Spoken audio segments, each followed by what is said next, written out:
आदाब न्यूज 18 उर्दू में आप सभी का खैर मकदम है। मैं हूं सैयद अहमद जीलानी। आप देख रहे हैं इलेक्शन एजेंडा। इलेक्शन एजेंडा में आज हम बात करेंगे इलेक्शन कमीशन पर उठते सवालों की। दरअसल इंतखाबी मुहिम में सियासी कायदीन की खिलाफ वर्जियां लगातार जारी हैं। ऐसे में सवाल लाजमी है कि क्या वाकई इलेक्शन कमीशन सियासी जमातों और अवाम के भरोसे को कायम रखने में नाकाम हो रहा है?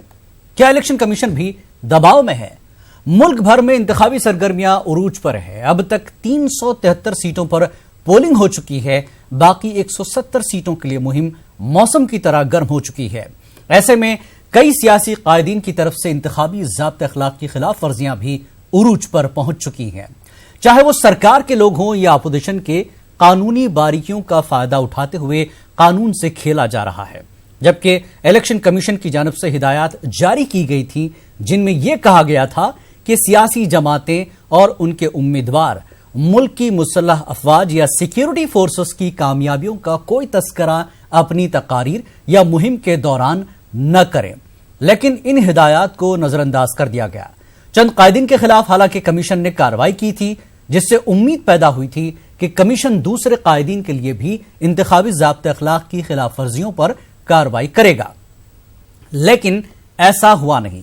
जो शिकायत दर्ज करवाई जा रही हैं, इन पर कमीशन मुसलसल क्लीन चिट देने में मसरूफ हो गया। अपोजिशन ने यह शुबहात जाहिर किए हैं कि जिस तरह से मुल्क के दूसरे खुद मुख्तार इदारों पर हुकूमत ने कंट्रोल हासिल कर लिया है, अब इलेक्शन कमीशन भी हुकूमत के दबाव में काम कर रहा है। इस पूरे मामले पर बात करने के लिए आज हमारे साथ हैं शबनम पांडे, बीजेपी लीडर, सचिन रावत, कांग्रेस तर्जुमान, Ashutosh Mishra, member Transparency International India जुड़ चुके हैं। आप सभी का खैर मकदम है, स्वागत है। जिस तरह से हमने अपनी बात रखी कि वाकई क्या यह सवाल उठ रहा है, इलेक्शन कमीशन पर दबाव बन रहा है। शबनम पांडे, कार्रवाई क्यों नहीं होती बीजेपी के नेताओं पर?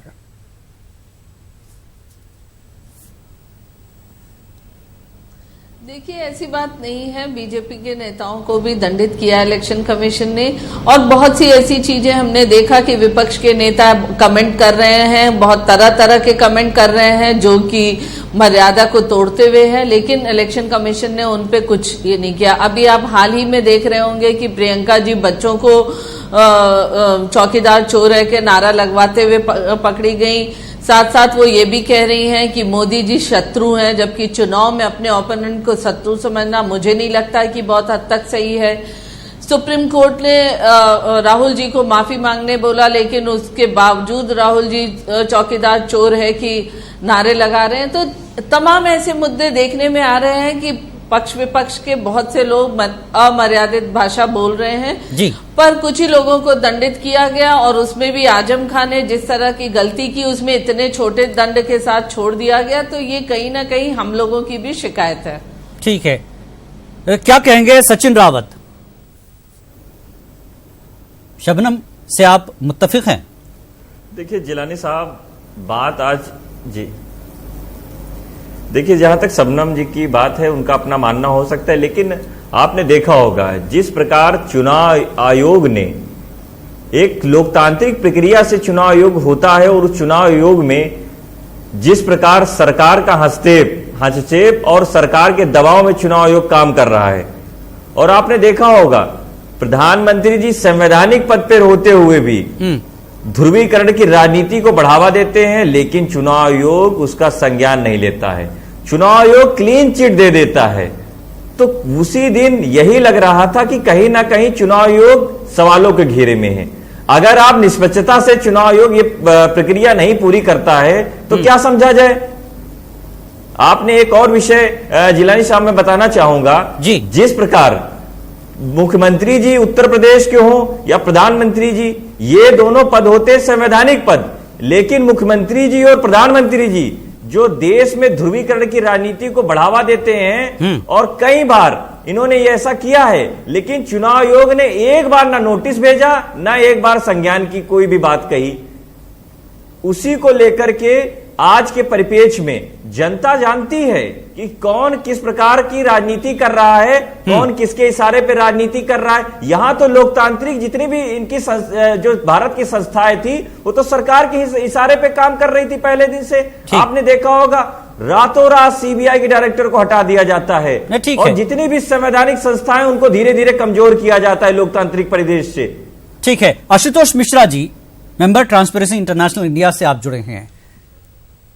किस तरह का मामला इस बार 2019 में जिस तरह से खिलाफ वर्जियां हो रही हैं, कमीशन अपनी कार्रवाई कर रहा है, कुछ लोगों पर कार्रवाई हुई, सवाल अपोजिशन यही उठाता रहा कि भाई कानून सबके लिए एक सा है, तो फिर क्लीन चिट क्यों मिल रही है? कुछ ना कुछ तो होना चाहिए था। एक उम्मीद हो रही थी जिस तरह से इलेक्शन कमीशन कार्रवाइयां कर रहा था, कहीं कुछ बारीकियों से फायदा उठाने की ये एक कोशिश तो नहीं है जिस तरह से बोलो और बचकर निकल जाओ।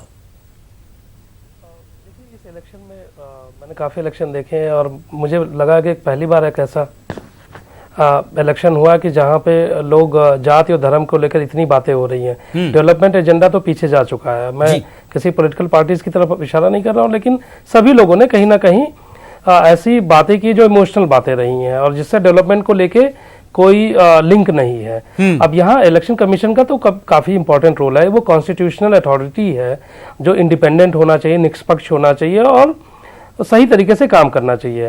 पहला इशू है परसेप्शन का। अगर आप बात करें और कंपेयर करें सेशन साहब के समय जो इलेक्शन कमीशन की बातें होती थी, कहीं ना कहीं उनके अगर महत्व और इम्पोर्टेंस में कमी आई है। ये परसेप्शन है, मैं बोलूंगा। लोगों से अगर बात करें, अब कितना सही है गलत है ये तो इन्वेस्टिगेशन का विषय होगा, कमेंट करना सही नहीं होगा। कहीं ना कहीं मुझे लगता है आज भी इलेक्शन कमीशन की मॉरल ड्यूटी है, इर्रेस्पेक्टिव की कौन से पॉलिटिकल पार्टीज है, कौन लीडर है, अगर कोई वायलेशन हो रही है तो उस पर एक्शन होना चाहिए। नहीं आशुतोष जी, एक चीज ये है, जब इलेक्शन कमीशन तय कर लेता है अपने कायदे कानून और ये हिदायत दे देता है, बता देता है कि ये चीजें नहीं होनी है और ये सबके लिए है, ऐसा नहीं किसी एक के लिए, लेकिन फिर किस तरह की छूट, किस तरह से क्यों मिल रही है? क्लीन चिट जो मिल रही है जब बता दिया जा रहा है, तो क्या कानूनी तौर पर वाकई कुछ बारीकियां हैं जिसकी वजह से ये फायदा मिल रहा है, क्लीन चिट मिल रही है?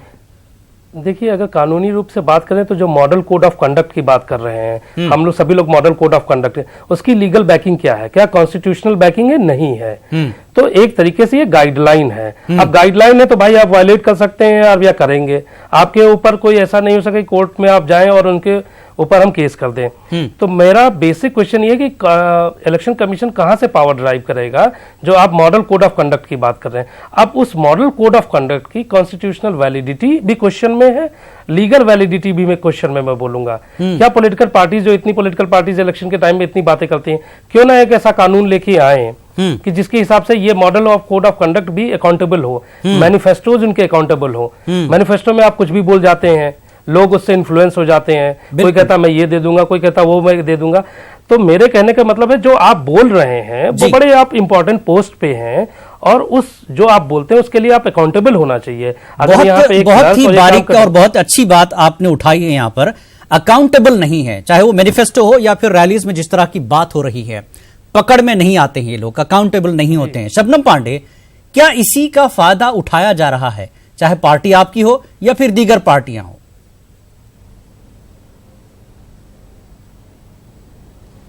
जी, निश्चित तौर पे टीएन सेशन देश के 10वें चुनाव आयुक्त रहे थे। बिल्कुल। उससे पहले और उसके बाद भी लगातार विपक्षी पार्टियां देश को जातियों में बांटती रही, मुस्लिम तुष्टीकरण करती रही, लेकिन मुझे नहीं लगता कि इस मुद्दे पे कभी भी उन लोगों को दंडित किया गया होगा। और शायद यही वजह है कि जब कोई भ्रष्टाचार की शुरुआत होती है, पनपने लगता है, उस वक्त अगर उसको रोक दिया जाए तो देश में चुनाव के समय इस तरह का माहौल नहीं होगा। अगर आप एक को नहीं रोकेंगे तो 10 लोग और बोलेंगे, और एक ने कुछ छोटी सी बात बोली और जब वो गलत है तो फिर बड़ी बात भी गलत होगी। तो चुनाव आयोग को निष्पक्ष हमेशा से हम लोग मानते आए हैं। अगर निष्पक्ष है तो क्यों नहीं इतने सालों तक टीएन सेशन जी को छोड़ के इतने चुनाव आयुक्त आए, क्यों नहीं उन्होंने कार्रवाई की? तो कहीं ना कहीं इसमें अपडेशन की जरूरत है, चुनाव आयोग को मजबूत करने की जरूरत है। नहीं शबनम पांडे जी, आप अच्छी बात रख रही हैं, लेकिन सवाल ये, इशारा आपसे पहले वाली सरकार पर भी आप सीधे सीधे उंगली उठा रही हैं। टीएन सेशन के बाद किसकी सरकार रही, उसके बाद फिर आप आए, तो यानी आप दोनों मिलकर कुछ न कुछ इस तरह की बारीकियों का फायदा उठा रहे हैं। अकाउंटेबल नहीं बनाया जा रहा है एक तो लीडरों को, पार्टियों को, और जिस तरीके से देखिए, ईसी जिस को तरीके से- दबाव बनाया जा रहा है एक तरह से, इस तरह से। जिलानी साहब, मैं किसी पे आरोप नहीं लगा रही हूं, लेकिन जिस तरीके से संविधान को समय के साथ जिस तरीके से अमेंडमेंट किया जाता है संविधान में, उसी तरीके से हर संस्थाओं को समय के साथ बदलने की जरूरत होती है, उसके नियम कानून को अपडेट करने की जरूरत होती है। मैं इन जरूरतों पे कह रही हूं और एग्जाम्पल दे रही हूं कि किसी एक सरकार को अगर लोग कहते हैं कि चुनाव आयोग सरकार के प्रेशर में काम कर रहे हैं, तो मैं उदाहरण दे रही हूं कि सिवाय टीएन सेशन के इन 70 सालों में कोई भी चुनाव आयोग तो मजबूत नहीं आए। तो इसका मतलब कि लगातार सरकारें दबाव डालती रही। फिर आज क्यों उस पे क्वेश्चन उठ रहा है? अगर क्वेश्चन उठे तो शुरू से अब तक पे उठे, और निश्चित तौर पे क्वेश्चन उठना चाहिए, क्योंकि लोकतंत्र को मजबूत करने के लिए हमें इन सब बातों पे चर्चा ठीक है, इसका जवाब मैं सचिन रावत से लूंगा। सचिन रावत, जिस तरह से शबनम पांडे ने कहा कि इससे पहले टीएन सेशन के बाद किसी सरकार में ईसी जो है मजबूत नहीं रहा, यानी इशारा सीधे तौर पर आपकी सरकारों पर भी है, क्या कहेंगे?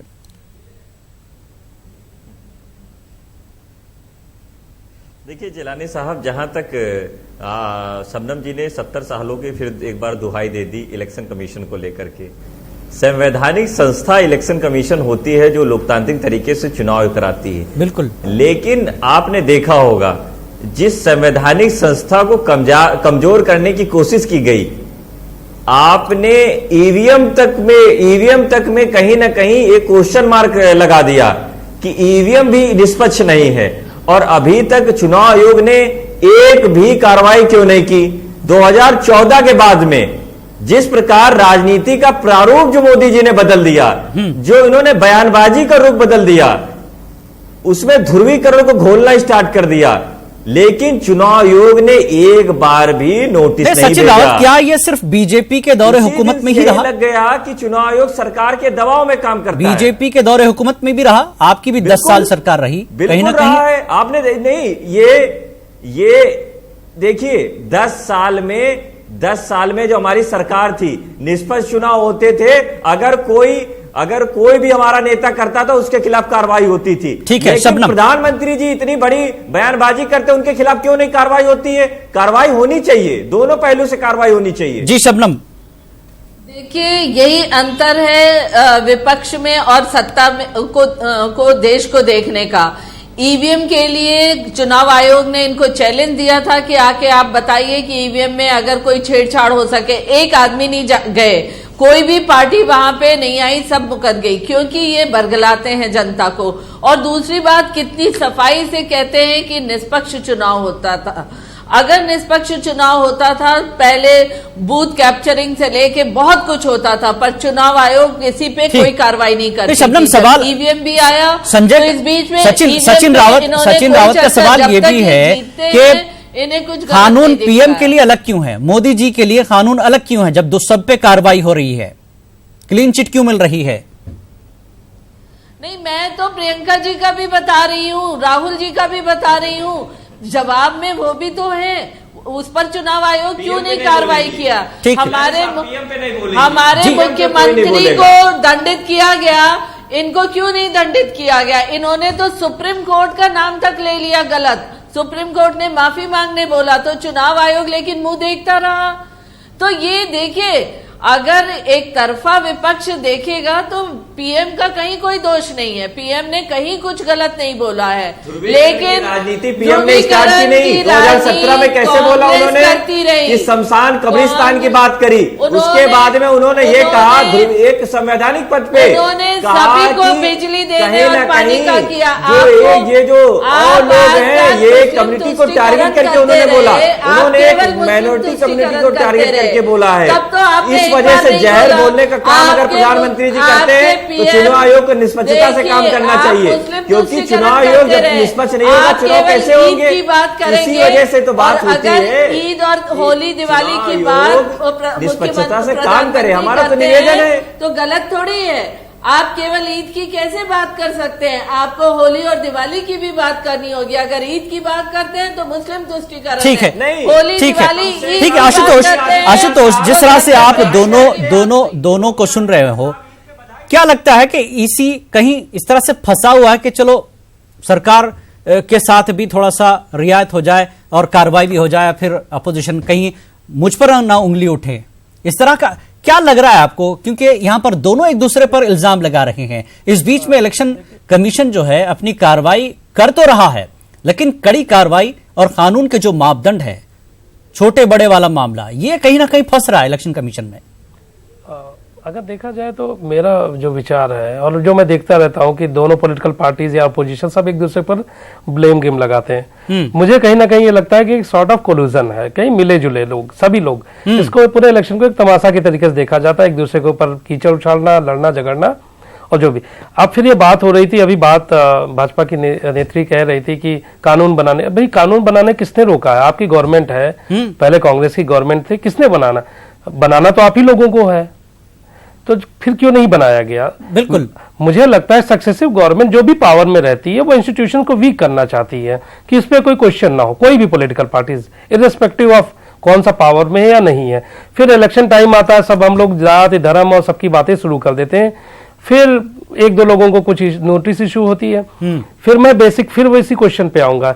जब तक आप बीमारी का इलाज नहीं करेंगे तो सिम्टम्स हैं, अकाउंटेबिलिटी चाहे वो इलेक्शन कमीशन की हो, चाहे वो पॉलिटिकल पार्टीज की हो, चाहे लीडर्स की हो, चाहे पीएम या प्रेसिडेंट की, नहीं है इस देश में। ठीक, ना कॉन्फ्लिक्ट ऑफ इंटरेस्ट की पॉलिसी है, तो बेसिक पॉलिसीज लॉज वही मिसिंग है। हम लोग बोलते हैं हमारे यहाँ बहुत लॉ है, पर जो इंपॉर्टेंट बेसिक लॉज है, मैं अभी भी बोल रहा हूँ, वो नहीं है अगर कंपेयर किया जाए वेस्टर्न वर्ल्ड से। ठीक, और वो बहुत जरूरी है। शबनम जी, ठीक है, पहले की सरकारों ने नहीं किया, टीएन सेशन ने जो फैसले लिए थे उस वक्त और जिस तरह की कार्रवाइयां की थी, उसी को बेस बनाकर आपकी सरकार जिस तरह के दूसरे कानून, दूसरे डिपार्टमेंट में बड़ी तब्दीलियां की है, जो जरूरत थी आप बताते हैं, क्यों नहीं इस पर ध्यान दिया गया फिर?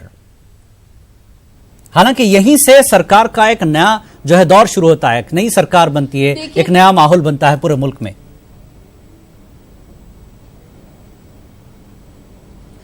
देखिए, निश्चित तौर पे हमारी सरकार के दौरान फिर भी इलेक्शन कमीशन ने कुछ दंडात्मक कार्रवाई की है, लेकिन अब तक पिछली सरकारों में जो इलेक्शन कमीशन थी पूरी तरीके से कठपुतली बनी हुई थी। और जो अधिकारी उस पे बैठाए जाते हैं, सबसे पहली जिम्मेदारी उनकी होती है। अगर टीएन सेशन कड़ाई से काम कर सकते हैं तो वो क्यों नहीं? क्योंकि हर इलेक्शन कमीशन में जो अधिकारी आते होंगे, अगर पिछली सरकार में वो दबाव मानते थे तो एक टीएन सेशन ने ही दबाव क्यों नहीं माना, ये भी एक प्रश्न चिन्ह है। तो जो नियम बने हुए उस पर भी चलना इलेक्शन कमीशन का काम है और ये उस अधिकारी का ज्यादा है। हमारी सरकार निष्पक्ष। सवाल शबनम पांडे, सवाल यही है, टीएन सेशन ने जब जो गाइडलाइंस बनाई थी, जो कार्रवाइयां की थी, उन्होंने कानून और दायरों के बीच रहकर ये काम किया था, उसको इंप्लीमेंट आज का इलेक्शन कमीशन क्यों नहीं कर पा रहा है?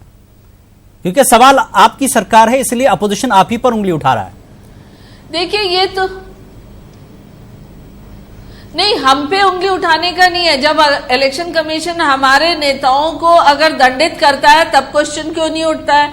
ये इलेक्शन कमिश्नर पे उंगली उठाई जा सकती है क्योंकि वो निष्पक्ष ढंग से, हमारा कोई दबाव इलेक्शन कमीशन पे नहीं होता। अगर दबाव होता तो हमारे नेताओं को शबनम पांडे, तो उस वक्त ठीक है, ईसी ने नोटिस तो सभी को दी, कुछ पर कार्रवाइयां भी हुई, लेकिन क्लीन चिट क्यों मिल रही है सिर्फ आपके पास?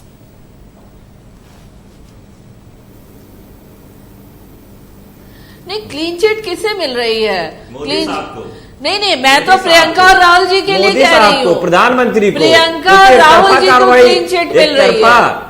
एक तरफा कार्रवाई चुनाव आयोग कर रहा है और चुनाव आयोग एक बार भी प्रधानमंत्री जी को नोटिस नहीं भेजते हैं। प्रधानमंत्री जी ने कुछ भी ऐसा नहीं बोला। चुनाव आयोग सरकार के इशारे पे काम कर रहा है, उनके दबाव में काम कर रहा है। पहली बार ऐसा है कि विपक्ष के लोग प्रधानमंत्री के लिए अमर्यादित भाषा इस्तेमाल कर रहे हैं। यहाँ तक बच्चों को खड़ा करके, बिल्कुल कार्रवाई सब पर होनी चाहिए। आशुतोष, एक बहुत ही लास्ट क्वेश्चन मैं आपसे रहूंगा, बहुत 10 सेकंड्स। आशुतोष, टीएन सेशन कार्रवाई कर सकते हैं, गाइडलाइंस उनकी अपनी है रखी हुई, इस बार क्यों नहीं हो पा रहा है, क्या लगता है आशुतोष?